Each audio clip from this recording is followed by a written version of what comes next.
Kia ora koutou, welcome to Feed and Read. I'm going to be reading Holes. I'm reading chapter 10 today. Last time we read, not a lot happened. It was 2 short chapters. So Stanley was kind of welcomed into the crew. He got given the name Caveman as a nickname. And we learnt a little bit about how dangerous yellow-spotted lizards are. Chapter 10. Stanley had no trouble falling asleep, but morning came much too quickly. Every muscle and joint in his body ached as he tried to get out of bed. He didn't think it was possible, but his body hurt more than it had the day before. It wasn't just his arms and back, but his legs, ankles and waist also hurt. The only thing that got him out of bed was knowing that every second he wasted meant he was 1 second closer to the rising of the sun. He hated the sun. He could hardly lift his spoon during breakfast, and then he was out on the lake, his spoon replaced by a shovel. He found a crack in the ground and began his second hole. He stepped on the shovel blade and pushed on the very back of the shaft with the base of his thumb. This hurt less than trying to hold the shaft with his blistered fingers. As he dug, he was careful to dump the dirt far away from the hole. He needed to save the area around the hole for when his hole was much deeper. He didn't know if he'd ever get that far. X-ray was right. The second hole was the hardest. It would take a miracle. As long as the sun wasn't out yet, he removed his cap and used it to protect his hands. Once the sun rose, he'd have to put it back on his head. His neck and forehead had been badly burned the day before. He took it one shovelful at a time and tried not to think of the awesome task that lay ahead of him. After an hour or so, his sore muscles seemed to loosen up a bit. He grunted as he tried to stick his shovel into the dirt. His cap slipped out from under his fingers and the shovel fell free. He let it lie there. He took a drink from his canteen. He guessed that the water truck should be coming soon, but he didn't finish all the water just in case he was wrong. He'd learned to wait until he saw the truck before drinking the last drop. The sun wasn't up yet, but its rays arced over the horizon and brought light to the sky. He reached down to pick up his cap, and there, next to it, he saw a wide, flat rock. As he put his cap on his head, he continued to look down at the rock. He picked it up. He thought he could see the shape of a fish, fossilized in it. He rubbed off some dirt, and the outline of the fish became clearer. The sun peeped over the horizon, and he could actually see the tiny lines where every one of the fish's bones had been. He looked at the barren land all around him. True, everyone referred to this area as the lake, but it was still hard to believe that this dry wasteland was once full of water. Then he remembered what Mr. Sir and Mr. Podansky had both said. If he dug up anything interesting, he should report it to one of them. If the warden liked it, he would get the rest of the day off. He'd looked back down at the fish. He'd found his miracle. He continued to dig, though very slowly, as he waited for the water truck. He didn't want to bring attention to his find, afraid that one of the other boys might try and take it from him. He tossed the rock face down beside his dirt pile as if it had no special value. A short while later, he saw the cloud of dirt heading across the lake. The truck stopped and the boys lined up.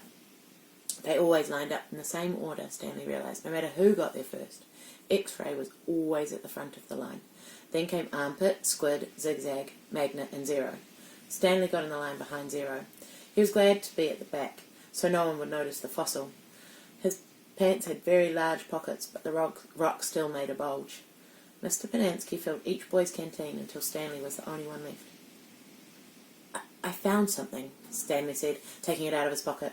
Mr. Podansky reached for Stanley's canteen, but Stanley handed him the rock instead. What's this? It's a fossil, said Stanley. See the fish? Mr. Podansky looked at it again. See, you can even see all its little bones, said Stanley. Interesting, said Mr. Podansky. Let me have your canteen. Stanley handed it to him. Mr. Podansky filled it, then returned it. So, do I get the rest of the day off? What for? You know, you said if I found something interesting, the warden would give me the day off. Mr. Podansky laughed, as he gave the fossil back to Stanley. Sorry, Stanley. The warden isn't interested in fossils. Let me see that, said Magnet, taking the rock from Stanley. Stanley continued to stare at Mr. Podansky. Hey, Zig, dig this rock. Cool, said Zigzag. Stanley saw his fossil being passed around. I don't see nothing, said X-ray. He took off his glasses, wiped them on his dirty clothes and put them back on. See? Look at the little fishy, said Armpit. Chapter 11.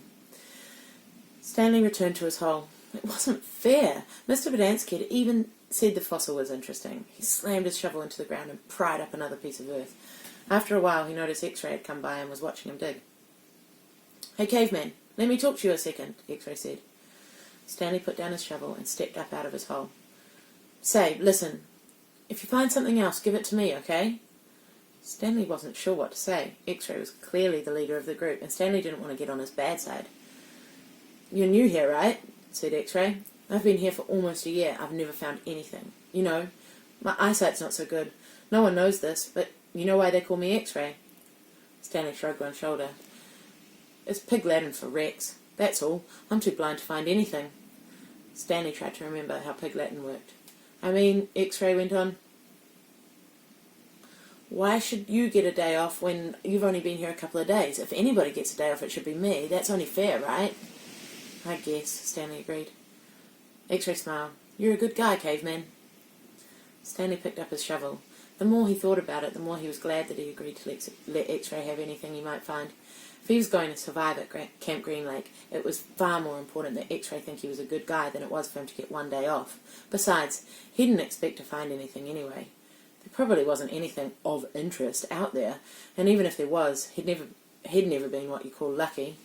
He slammed his blade into the ground and dumped out another shovelful of dirt.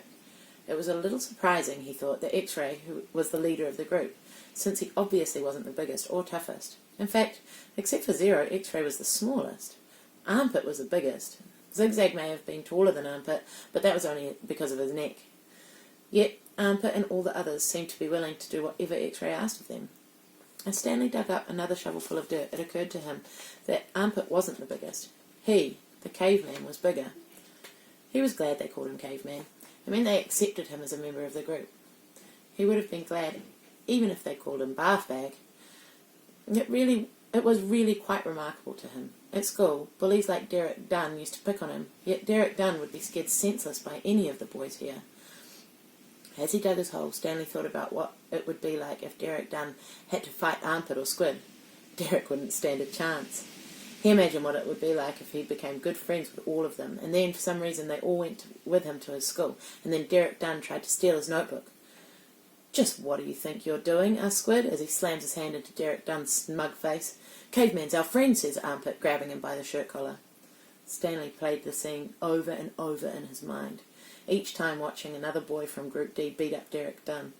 It helped him dig his hole and ease his own suffering. Whatever pain he felt was being felt 10 times worse by Derek. Cool, I'm going to stop there. I hope you enjoyed that, and I hope you have a wonderful day. I will be talking to you all soon, no doubt. Awesome.